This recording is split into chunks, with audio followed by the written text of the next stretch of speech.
Hello, everyone. Welcome to the Pain to Purpose podcast. We are here live on Facebook. Super excited. This is episode 17, and we have the most magnificent Ted Hanik here today to share his incredible story and message with us. We are both a part of the Noble Goldman platform, and I tuned into his presentation on self-sabotage, and it was just so realigning for me just to get refocused. As a spiritual healer, we tend to, focus a lot on the energy work and all of that, and it's beautiful work. It's important, but there's a whole psychological aspect that requires a bit of effort into what we are surrounding ourselves with. Like if you go get a Reiki session, then you go and watch the news, it's just kind of like it's really about making this your lifestyle. It's a lifestyle change. And I remember one of Ted's examples, you can't just go to the gym once and then you're just fit and ready to go for the rest of your life, right? It's making these changes, these lifelong habits that really move you forward on your journey. And so, Ted, thank you for being here with us. Oh, it's my pleasure. Thank you for having me. Yes, beautiful. So just to introduce Ted to you guys, so Ted has had a lifelong passion for truth and discovery, and you'll be able to really feel that when you hear him speak. I'm super inspired by it. In his early life, he pursued the arts and had a strong passion for animation and drawing. Ted animated professionally on The Simpsons. Hey, I got made fun of because my name's Vanessa Simpson. So everyone's like, oh, you must be, Homer's your dad, earning an Emmy for his contribution on the show. Incredible. He was never happy with his achievements, and the narrative in his head was always, you aren't good enough. Can any of you relate, right? Ted has always looked for the next mountain to climb, achievement to fulfill, or challenge to tackle, looking, seeking, striving for perfection, the valiant struggler. Did I pronounce that right? Yeah, you got it. Beautiful. My pronunciation sometimes. Disappointment, overwhelm, resentment, and stress became Ted's autonomic response to life. Morning coffee, hardcore CrossFit routines, weekend benders, where were all fitting declarations for a master self-sabotager. Ted embarked on a path of holistic health, removing coffee, changed his diet, and began to learn the truth about what creates optimal health. Ted's passion led to becoming certified as an integrative health practitioner and ultimately towards coaching others to reach their true potential. He found that clients had real challenges around implementing protocols that he would give them. The inquiry into why led Ted toward the subconscious mind and self-sabotage. The topic of the subconscious mind and self-sabotage is one that Ted is passionate about because the results are immediate and instantaneous. Ted now primarily focuses on coaching people on the root of why they do what they do, mind control, subconscious reprogramming, and having an abundant mindset, which is so important. And so many people that I work with and talk to, we're all searching for this, right? We're just trying to get out of our own way. And so how incredible it is, Ted, that you're doing this work. I honor you. Oh, thank you. Yeah, I mean, it's been something that's been, so impactful for me in my own journey. And now to be conveying it for other people, it's truly inspiring. I'm always inspired by what I'm up to and the people I meet, the stories I hear back, and being a conduit for people to rise up and realize that they co-create with their reality, with their surroundings, and how they manifest true, effective, and lasting change. Yeah, so please, I know everyone that's watching is dying to know what are some of the ways that we can get started on this journey of getting out of our own way. Well, I mean, the biggest thing that I tell people, number one is your health. Mhm. So if your human vessel isn't clean, like if you're overweight, you're ill, you don't feel well, you have no idea how to take care of your body, you're not moving it, you're not breathing enough. A lot of us don't even breathe appropriately.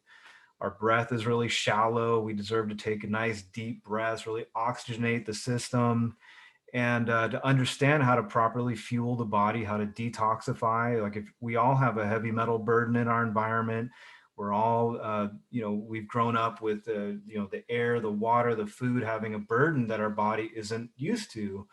And so the first thing is to take care of your health. Learn how to detoxify, simple parameters of detoxification, diet, exercise, get yourself healthy.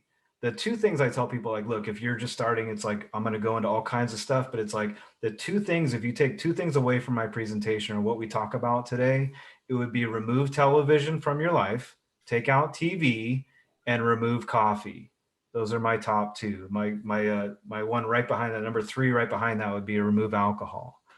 So TV, coffee, and alcohol have got to go for an optimal life, because we can get into the intricacies of mind control and subconscious programming. But television is not your friend, and coffee is destroying your health on every level imaginable, as well as alcohol. So those would be the top three things I would say to recommend, and clean up your health. And if you want help with like how to actually do that, where the rubber meets the road, I can give you some guidance on how to optimize your health. It's really, I think a lot of people get really confused, like, how do I get healthy? And I'm here to tell you, it doesn't have to be complicated or hard. And this is why I'm so passionate about subconscious mind, because the hardest piece, what I've discovered, is people getting out of their own way. And so if I can embed in your mind a message that will drive you towards your best and optimal life, then the results are immediate and transformational. Right. Wow. So on your journey was I know based on the introduction, talking about getting into being an integrative health coach, but for your own personal story, and moving from, working from The Simpsons and moving into this industry, what were some of the biggest challenges that you ran into as you were going through that journey of switching careers? Because I know that's a big thing that, a lot of people feel stuck where they are in their life, and I know that comes down to our subconscious too. So it's like, I'm curious about what were some of the biggest challenges that you went through on your journey. Yeah, there's a lot to unpack there, but I've always been a hard worker. And I think that that has served me really well. I got that from my upbringing, from my parents and my environment. And that's been something that's really helped me a lot. But the counter side to that, the more negative side, is that, like as you mentioned in my intro, is that I've always been the noble struggler. It's never enough. It's not good enough. It's not perfect. And I grew up with really that being my paradigm. And I would be really hard on myself. Like, I'm not a tall guy. I'm about 5'6", and I played high school basketball. So all my friends were 6'2", 6'3", and here I am at 5'6". And the narrative was, well, if I was 6'2", I would be, dunking the basketball and starting, and I would have all the accolades and whatnot. I'd be really hard on myself. And in animation, when I was learning how to draw, it really forced me to be present, because what will happen when you're on a master's journey like that, and this is really lacking in the West. Like, a lot of people, we live in a instant gratification society. We want things like right now. I want to drive through. I want to get my dinner. I want my coffee to come out of the Keurig machine. I want to microwave something. I want it now. And that doesn't really exist in any sort of reality where you're going to have actually long-term fulfillment or happiness. So what I learned through drawing was that you have an experience. This is what I tell people, is like, when you learn something, you'll make an initial leap in your learning, and then you'll hit a plateau. And what most people do is they hit that ride up, like they learn the guitar, they learn whatever, and they get really excited, like, this is awesome, like, I'm learning the guitar, this is amazing. And then they hit a plateau and they're like, what happened? I'm not getting any better. And what happens is the plateau stretches out, and then you make another jump, and then there's another plateau, and then there's another like micro jump. And so what you realize, if you were to graph that out, you spend most of your time on the plateau. And so these little jumps become smaller and smaller and smaller and smaller, and you get incrementally better. But if you're constantly seeking that instant hit of like, I'm getting better at my craft, I'm better at conveying this information, I'm better at drawing, I'm better at the guitar, and that's all you care about, you will suffer. You will for sure suffer. And so it's really about staying centered and realizing that you're going to spend the most of your time on the plateau and to fall in love with the practice of your chosen craft. And so for my drawing example, I had to really release the ego's desire to be like masterful and perfect at it. Like you project out, and I had really masterful teachers that were like, I had one teacher that drew like Michelangelo, and he would do these drawings. You're like, God, they're beautiful. And then you sit down to draw, and you're like, why does my drawing look so bad, right? And then you have this conversation in your head of it's not good enough, I'm no good, and I'm not, maybe I'm not meant for this, I'll never get there. And this is all the subconscious mind basically feeding you this downward spiral, and you're giving yourself, you're fulfilling that which you seek to avoid. And so I really had to learn, even though I didn't have the same training I have now about overcoming my own self-sabotage, I had to learn to be okay with not being perfect, not being masterful, not being whatever idea maybe is in your mind of what you want to be. But I was so novice at these ideas that I would suffer. I would sit there and go, I would just fill copious amounts of sketchbooks and be like, I'm gonna get better, I gotta get better, I gotta get better, I just gotta like get the drawings out, I just gotta draw. And it was like I would just beat myself into oblivion with these ideas. And it was like when I finally reached I was actually on The Simpsons. You know, it's a whole story in and of itself, like how I achieved that show, working on that show. And I got a really important lesson in that moment. And so like I achieved it. It was like this whole crescendo moment, right? Like all this work, all this manifestation, like just this, I've just beat myself up to like present myself to this industry. And then you get in, you think like, I'm just going to like stand aside and everybody's going to be like, my gosh, you're here. We're so blessed and honored that you're here. And the stark reality was it was a job. It was just a job. And I had quotas. We had people that were like keeping us to task on getting work done. And it really fed into my own internal dialogue of you're not good enough. You're not good enough. You're not fast enough. You're not talented enough. And so you asked me some of the things that I've had to overcome in my journey. And it's really about releasing that story, releasing that story. So no matter what I focus on, I'm like, I work really hard and I focus really intently on what I want to achieve. But if I'm not careful, and this is the thing that I tell clients, and when I present this material about self-sabotage, is that the result is immediate. Like you can see your self-sabotaging behavior, but I still have a subconscious just like you. And so it's constantly going to want to take me in a direction that I may or may not want to go. So I constantly have to check in with these things. I go back to my breath. That's my biggest thing. I tell people, go back to your breath, stay in your body, especially with what's going on right now. I just see this pervasive amount of stress and overwhelm and anxiety in everybody. And I feel really the calling of our time is to assist people to understand these ideas that we're talking about, to release, to let go, to focus on your breath, to focus on your gratitude, to understand some simple ideas about how you can transcend your subconscious programming that you have embedded in your mind and start to craft a life of your own design. And what I've discovered in my own health journey, you know, first I started off with like, you know, how do I get myself healthy? You know, I used to work out really intensely doing CrossFit and powerlifting and all these crazy things. Like it was awesome. But then I started to learn like, how do I get myself to a point of just being healthy? You know, not beating myself in the gym, but just being healthy. And what I found is that as I got my health to a different level, a different height, my consciousness shifted, and that really startled me. All of a sudden, I was like, "Wow, I have a different relationship to how I perceive the world. My stress response is way down." And when you bring that stress response down and you start to have more control over that autonomic function between stress and relaxation, you're able to breathe more effectively. You're able to receive. I look at us all now like we're walking antennas for receiving from source.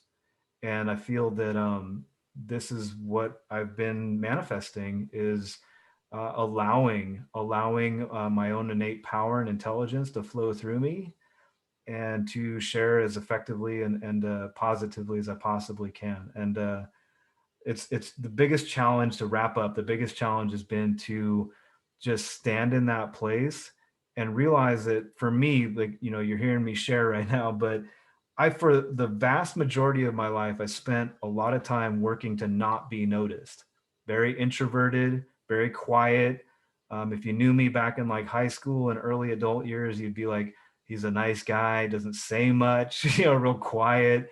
And in a way, what's happening in the world today and my own journey, it's like this meeting, this moment in time where I can't remain quiet because of what I see and what message I have in my heart.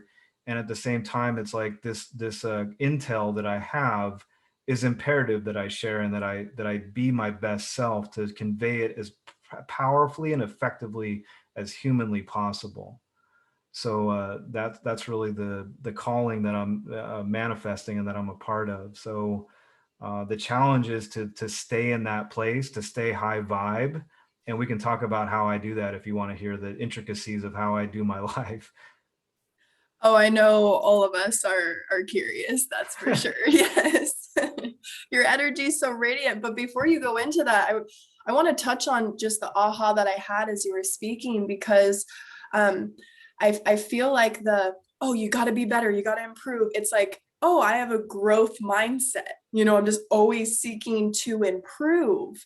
But I feel like with what you've shared, that eventually it's important to see where that's coming from, because there's a difference between I need to improve and grow because I don't feel like I'm good enough where I'm at, I'm not satisfied, I'm not happy where I am, which is all within the ego from what I've learned. And then from the soul perspective, it's like I'm perfect, whole, and complete, and I naturally just expand. So is that kind of like kind of like the mindset shift that you're speaking of when it comes to Yes. how to improve our lives? Yes, that's a huge part of it is having that flexibility. Like you definitely want to have a growth mindset, but I just look at it as like, are you suffering?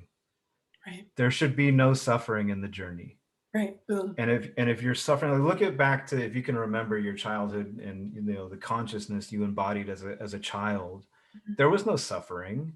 I mean, you had a raw emotion around maybe upset, but like look at my son. My son just learned how to walk, my youngest son.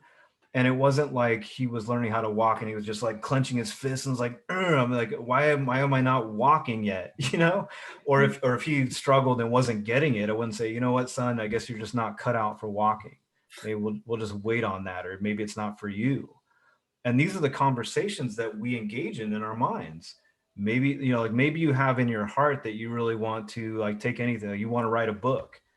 And you start working on a book and you're like, God, this is daunting. I'm like, forget it. This is like too much. I'm not cut out for this. And before you've even gotten out of the starting block, you're already like throwing your hands up.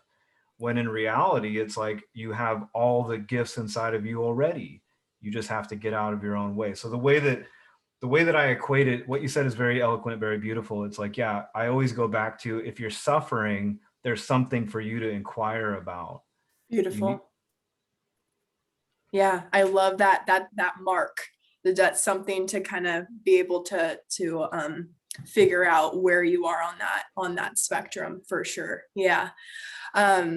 Lovely. So yeah, please tell us your practices. What can we do to start releasing these stories and keep ourselves in being more consistent? That's a big question I get from people is how do I stay more consistent in these higher vibration feelings, these states? I just have so many dips and I just want to, be more consistent there. So yeah, please tell us what you do.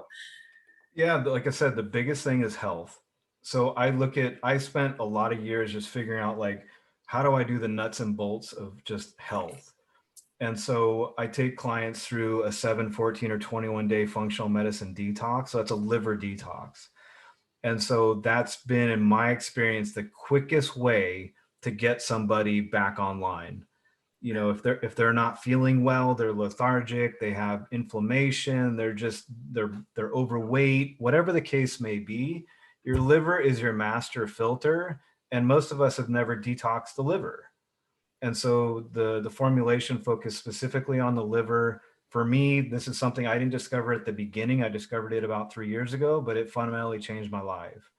Another big one, and this is like maybe a little awkward to share about, but coffee enemas. So coffee enemas fundamentally shifted my entire life. I mean, I had a naturopathic doctor, Amanda Vollmer. If you've never heard of her, she is amazing healer, amazing resource of information, and she's been a huge influence on me.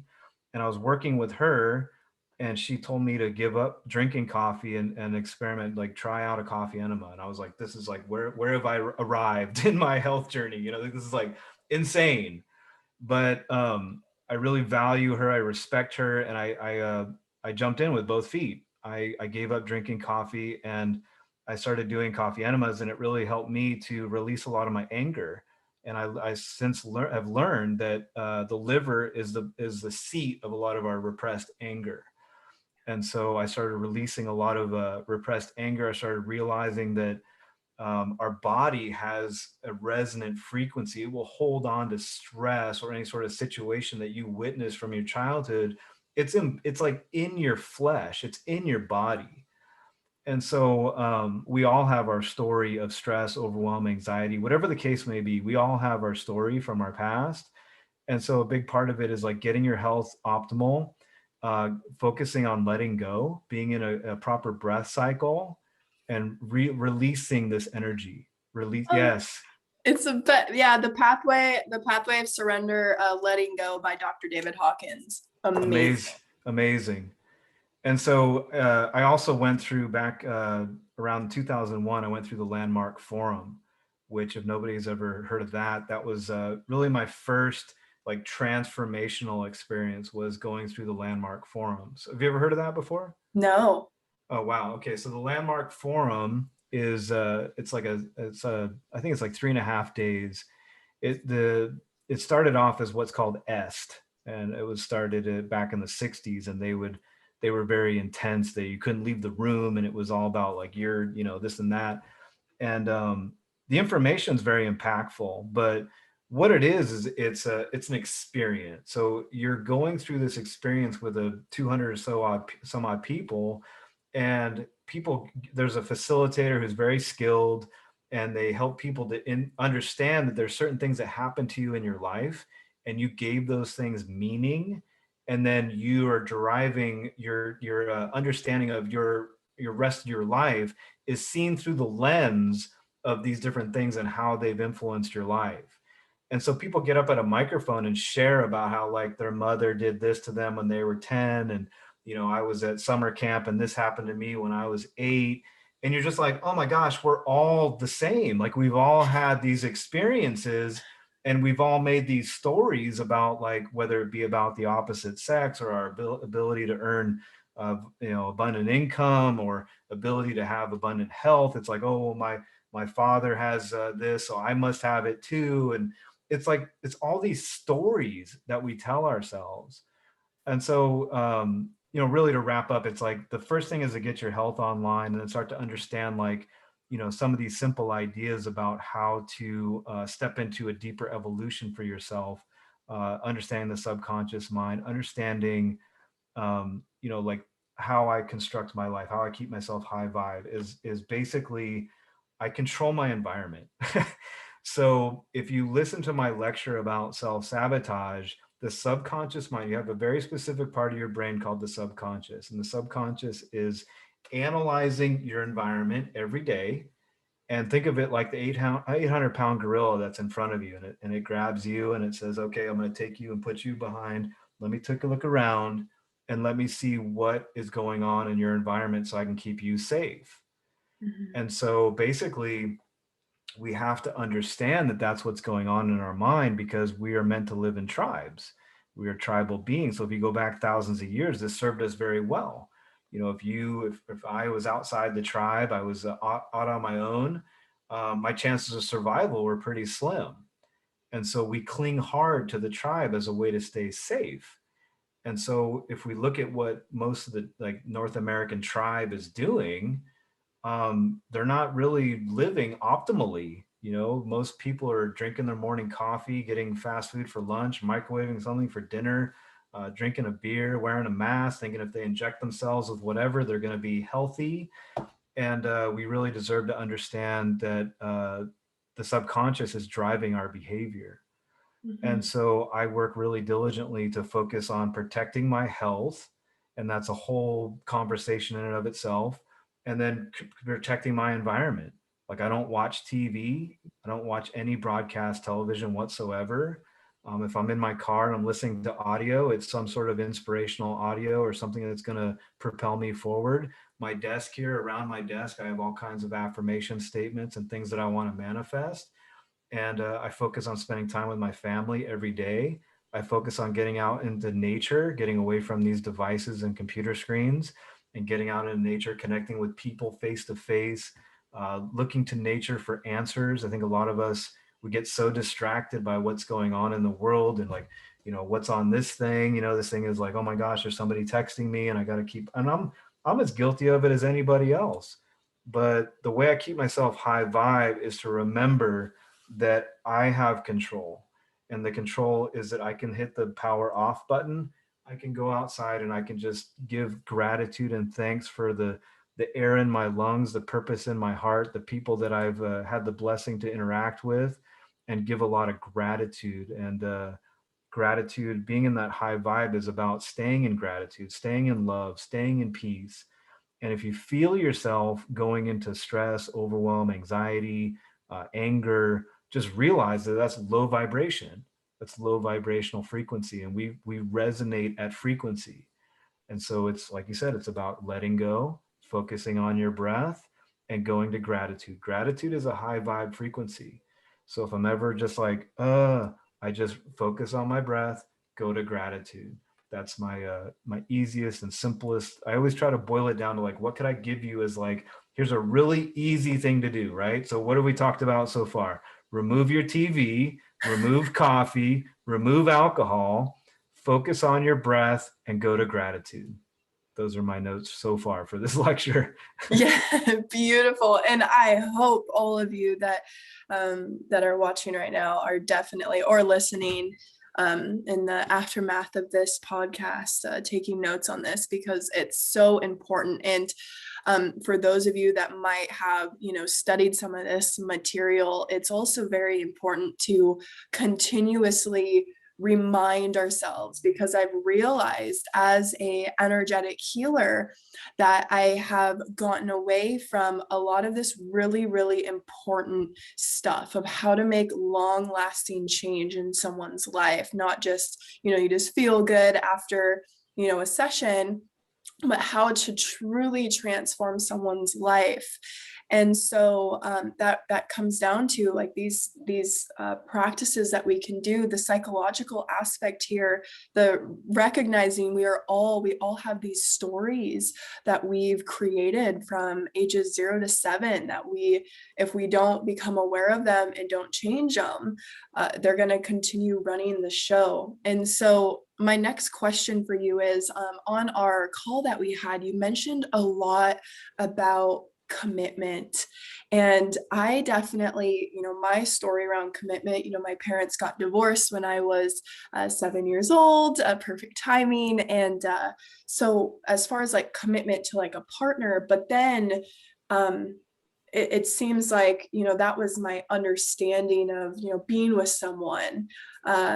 But then commitment as I got older, it's just like, oh, I'm going to try this. And like, as a kid, it's like, oh, I want to try this. And I don't like that. I want to go over here. And it seems to me, it's a very childlike mindset to not finish something and see something all the way through.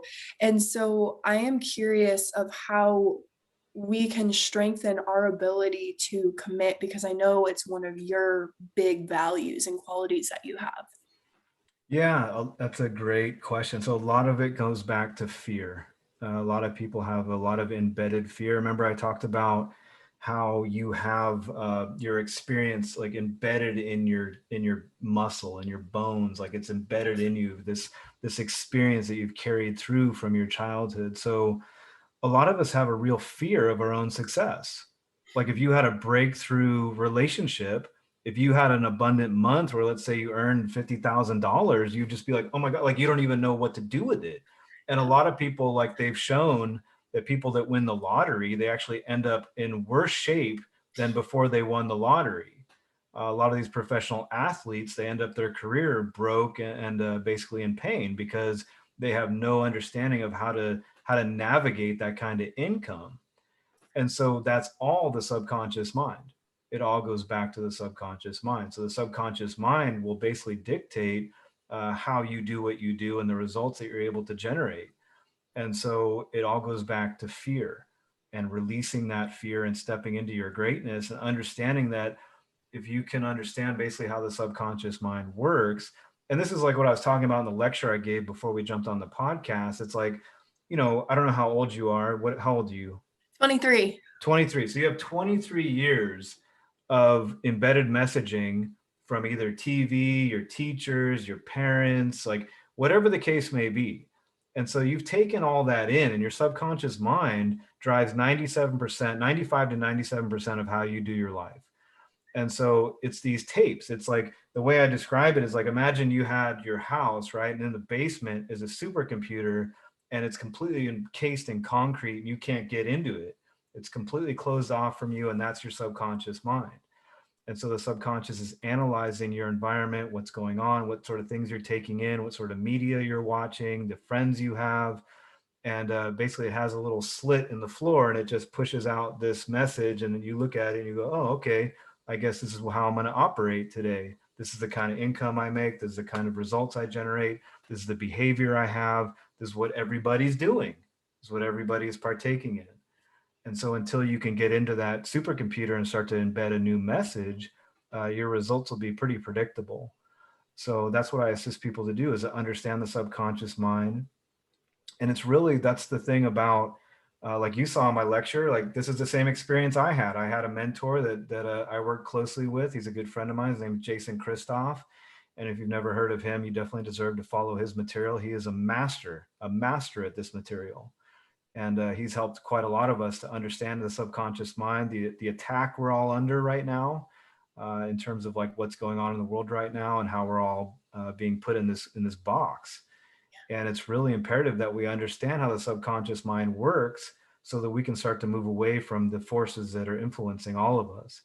So for you, in your example, it's really about repetitive embedding of a new message. Yeah. And it's not like the results can be immediate like that. Like you see it, you're like, oh my gosh, like that's what I do. But if you're not careful, it's like a groove. That 23-year-old groove is embedded. And so I can show you a new path, but the groove is still there. That's like Joe Dispenza says, right? Neurons that fire together, wire together. Mm-hmm. So we're after building a new neural pathway. And so that comes from repetition, repetition, repetition, repetition. I always go back to the working out routine or the working out analogy. It's like I can get you in the gym and go, here's what you got to do to get in shape, but that's not going to happen in one session. You got to continually work at it, continually work at it. And like I said, it's a balancing act, because what we started off the call with is, you don't want to suffer, right? You don't want to beat yourself up. And I see a lot of people when they start on a journey of mastery or to evolve, it's like it's not happening fast enough. They give themselves what's called the self-sabotage Passover. It's like, don't worry, you don't have to beat me up. I'm going to beat myself up. I'm going to whip myself. I'm not good enough. I'm not good enough. And if you're not careful, that is a self-sabotaging behavior in and of itself. And so we have to just like dance with these ideas. We got to be flexible. We got to be like water. I was just thinking about a example. I was at the park with my family last week, and I wanted to make a Facebook post about this, but I picked up a branch from a tree and it was all dried out, right? So I just took it with my thumb and just cracked it, just snapped it. And I was like, think about that. If that tree was alive and I did the same thing, it would just bend. And Bruce Lee has a famous quote about this as well. It's like, if you're stiff, if your body is stiff, if your adherence to your paradigm is stiff, if everything about you is stiff, and then I act as like a counterforce to that stiffness, I'm going to break you. But if you're adaptable and adjustable and flexible, you just bend. And Mhm. so the calling of the day is to be able to bend, to not be so rigid in your belief patterns. Because if you're very rigid and then all of a sudden somebody comes at you with a differing viewpoint, which is what a lot of times my content is, you can sit there and you just want to like break the messenger, right? You just want to crack me in half and go, I can't allow that in. Well, that's what we call cognitive dissonance. So I feel the challenge of the day is to be adaptable, to be bendable, and to allow new information in. And you don't have to take anything I say, at face value. Do your own inquiry, do your own research. This is what I said at the my last during the lecture I just gave, was like, you have to be able to allow, like, if we think of your consciousness like a glass of water, it's a full glass of water, and we say, can we add more consciousness to you? And you would say, no, of course not, it's a full glass of water. Well, all you got to do is take that glass of water and pour some out, and then we can add more in. Well, what we have in the population is a lot of people walking around with a full glass of water, and they're like, I'm all good, I got a full glass of water, I don't need what you're selling. Well, if you look at what most people are doing, they're on the collision course for disaster. So the challenge is to let out some old, outdated, antiquated information and some consciousness, and allow in new information. Because I feel what's happening is that the consciousness of this realm, this planet, is escalating rapidly, and the challenge is to keep up, to keep up. And that's just my feeling. I just that's just all intuition. Yeah. Oh, I 100% agree with that too. And a wonderful practice that I love to do is, depending upon where I'm at in my journey, just being real with myself and taking my best friend, my journal, and writing down my current story, and just writing down all the things that, whatever they are, as far as beliefs or fear, any of the thoughts that I am currently, especially when you're in anxiety or overwhelmed, just writing it all down so you can see it on paper. And then flipping the script on that is one of my favorite exercises to do whenever I'm going through something sticky or I'm feeling overwhelmed. And then, like you mentioned, it's really important to have the repetition. You have to review this and surround yourself. I also have affirmations all over my house and around my desk. It's so important to keep depositing this, because our brain's so powerful and we can use it to our advantage, but it requires your conscious effort. And so are some of the ways then to um, you mentioned our cup, and that was one of my questions I wanted to ask, is how can we, our cup, if we have a full cup and we want to be more open, is there anything that you recommend, or any mindset shifts, or any other practices as far as what we can do to be a bit more bendable and allow change to occur, and dump out some of that old, outdated information and be open to the new? Yeah, it's more of a like, we go back to letting go. It's a letting go process. So if you look at when I was learning how to draw, this is how it happened for me when I was learning how to draw. Is I would get to a certain level of understanding, like go back to the plateau, right? And I'd be like, yeah, I've hit a new level of understanding. And you feel like you have more facility with the tool, you have more facility with being able to convey your ideas. And then it was like, you get really tied into that level of understanding. You're like, you hold on to it really tightly. You're like, oh, I have this new level of understanding. This is awesome. And then what happens is, like, you start to get stuck. And I saw students when I used to teach drawing, they would get stuck and they would just stay on this place. They would just never evolve. And it was like, why don't you try like pick up a big fat Sharpie? Why don't you try drawing with your left hand? Why don't you try to, I used to have students draw on a newspaper that already had like print and everything on it, like draw right on it. And you're all of a sudden your conversation is like, but wait, it has like all this print already on it. I'm like, just make a mess, make a mess, be willing to stand in nothing. And that's when you will have a quantum leap. And this is what has been my journey in my consciousness, my health, my coaching, all of it. Like, I feel this immense responsibility when I coach somebody. It's like I go through their intake.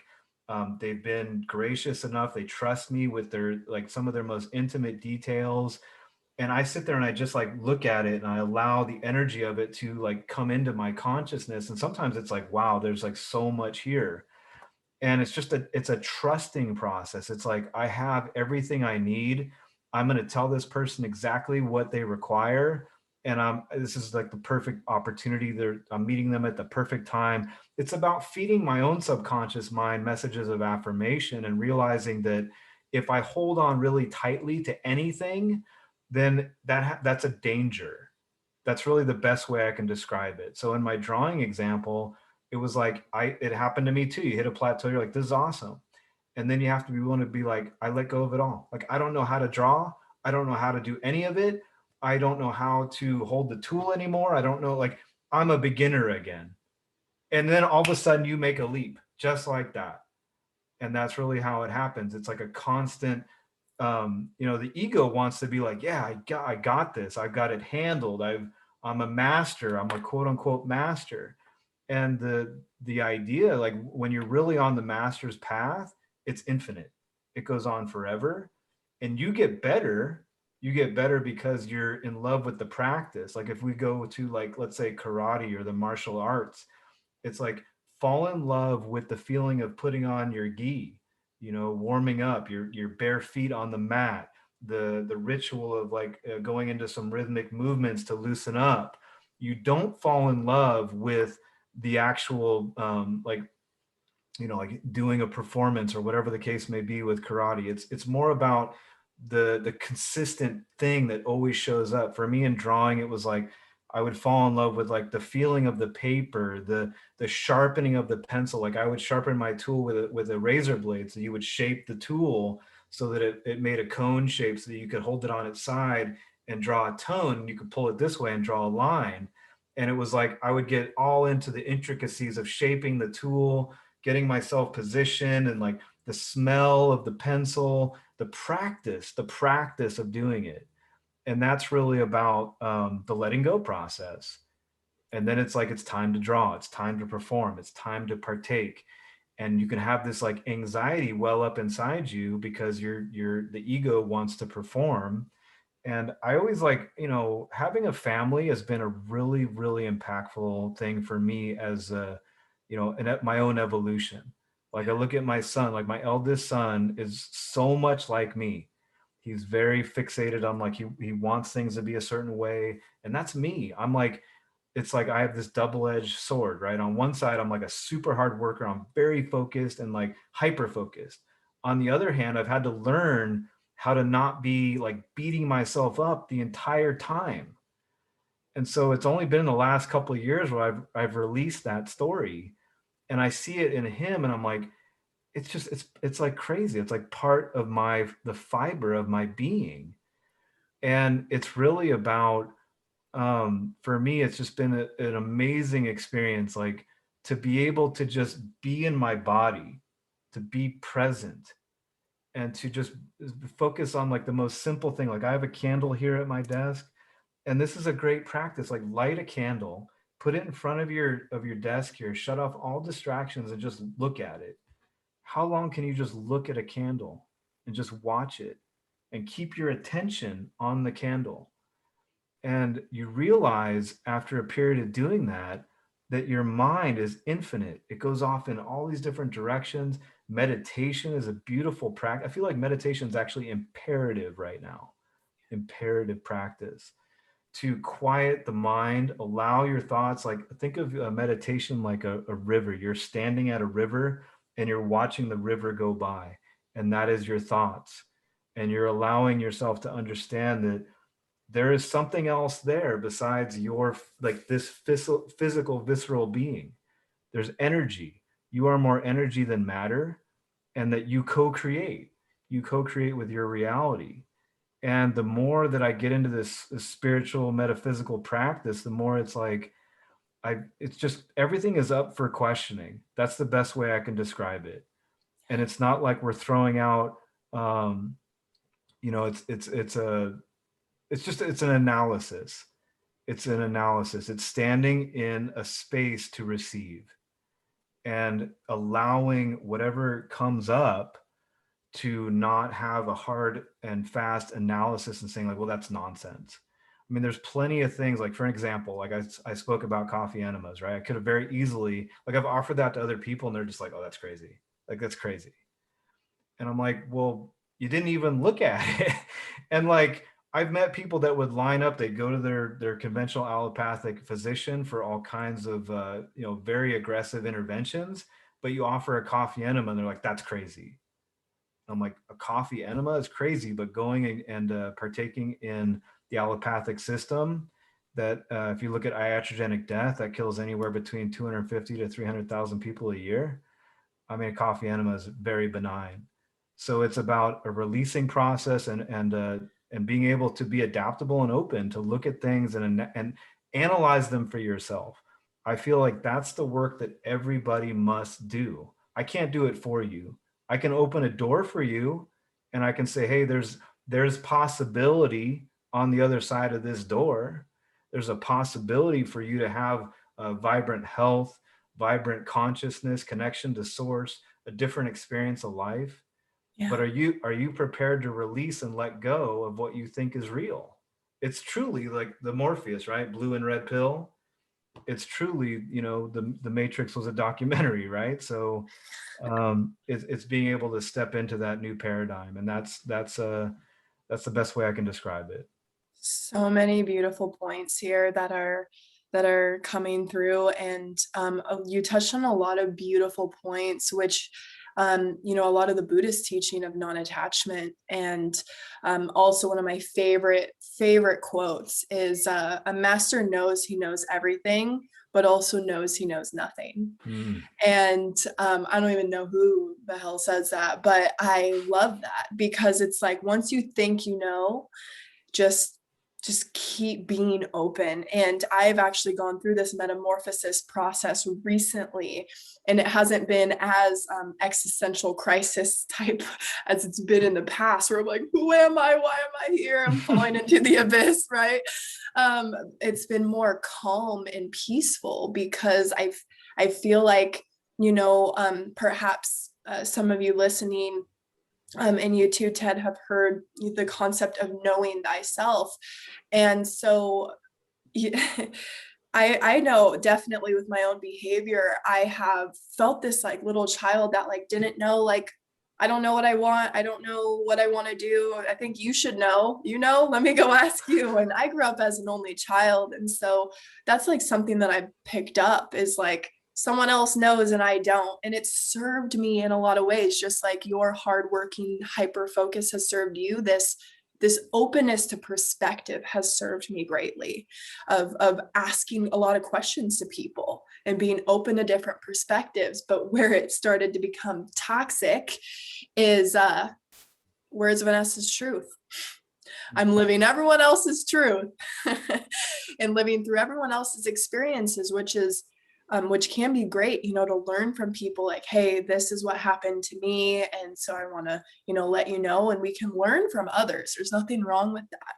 But when it's solely focused on like someone else knows and I don't, I'm going through that process right now of truly knowing thyself, but also surrendering that process of knowing thyself right now. What I'm going through is surrendering what I think I know about what I think I know, and letting go of all of that, emptying my cup totally. And it's been extremely peaceful, honestly, because it is very like, you do make quantum leaps. Like when you let go, once you start feel like you're attaching, like you mentioned, the clinging, for some reason, what I've noticed on my journey and with clients as well that I've worked with, friends, family, for some reason, life um, always puts us through these situations where you have no other choice but to let go. And sometimes, it takes like that 2x4 or that like someone passing away or something drastic until we realize that this is limiting our expansion and our growth. And which is, I truly believe, why we are here, to keep expanding, not just stay in this, certain paradigm or this certain mindset, consciousness, to just continually evolving. So Well, it's yeah, so you said a lot of really great stuff there, and it's like I found for me, I've had really amazing mentors and people that I've encountered that really helped me evolve. And so the challenge is like what happens is you travel in unison with somebody. Let's say you have a coach, a mentor, a guide, and they're further along than you. And so then they start to take you along and you see how they're doing things and what they're generating in terms of like, well, you inspire me. So I'm just going to emulate what you do because that's a great way to learn and to master basically what they're doing. And then at a certain point, you have to realize, well, I have to individuate from this person and start to do things in my own way.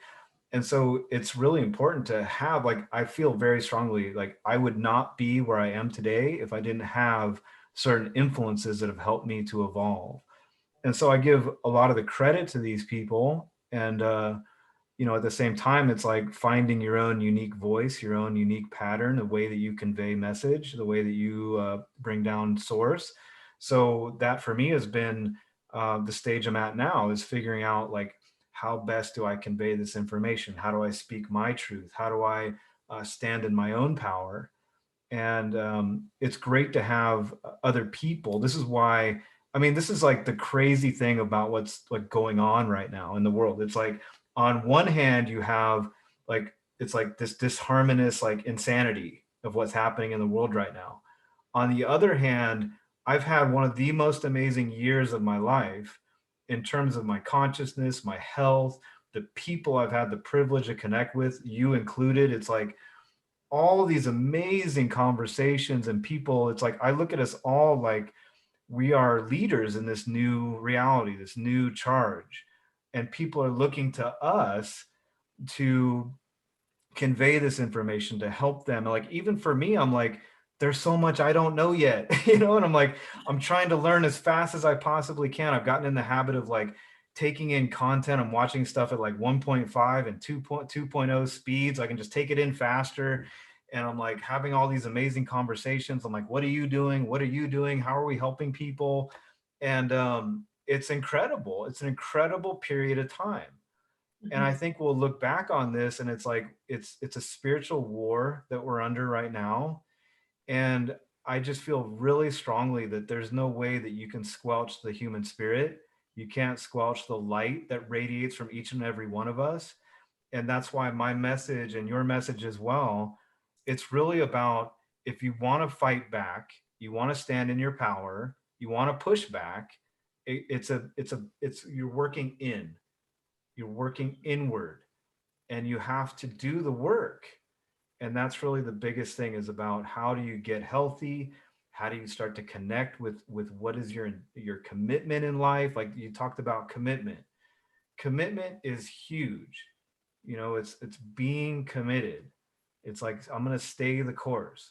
Like I've gotten into hardcore workouts and drawing and all these different things that I've like reached a certain level of mastery with. And it always comes down to like, no matter what you're going to do. I mean, even in my journey as an entrepreneur and a health coach and a self-sabotage coach, you hit moments where you're just like, gosh, it's not working out, or it doesn't look the way I want it to look. And you always have to go back to your commitment. And I just feel like we've all been fed this idea that you don't have to commit to anything. You can basically just have whatever you want. It's all very easy. We're all going to be raised up to be rock stars and movie stars and live these kind of frivolous lives. And then the reality sets in when you hit a certain point in your life and you're like, I sit at a desk, I make barely enough money to survive.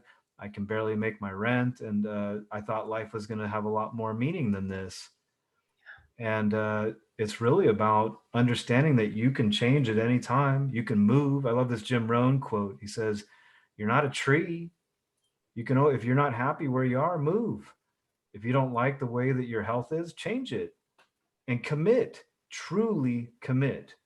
There is a different vibration in your being when you say, "I'm committed.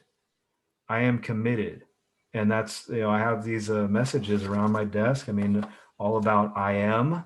It's a neuro-linguistic programming. You're telling yourself a message of I am enough. I am pure power. I'm abundant. I'm radiant.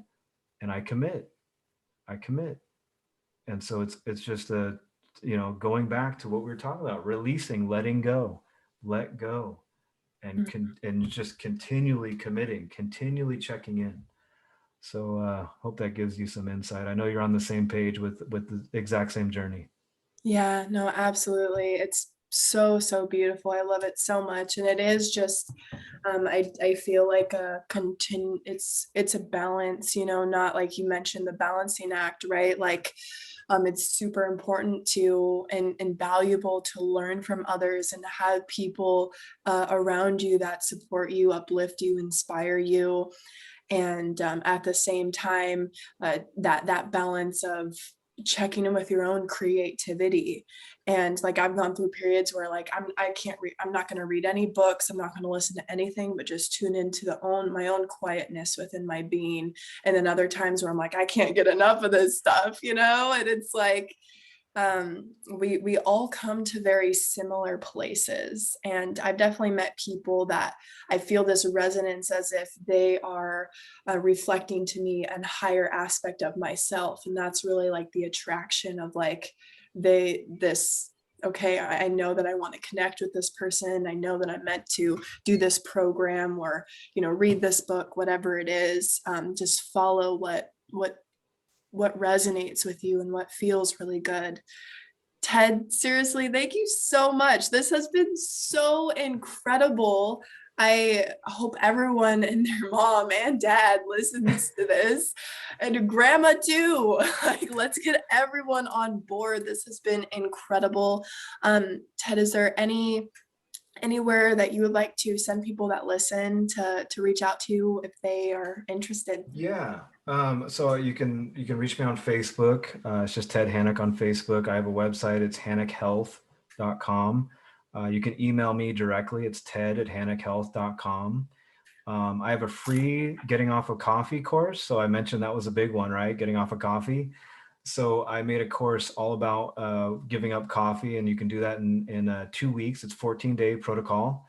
And I walk you through the subconscious mind, how to understand how the subconscious mind works. We're using coffee as a vehicle to understand subconscious mind and overcoming self-sabotage.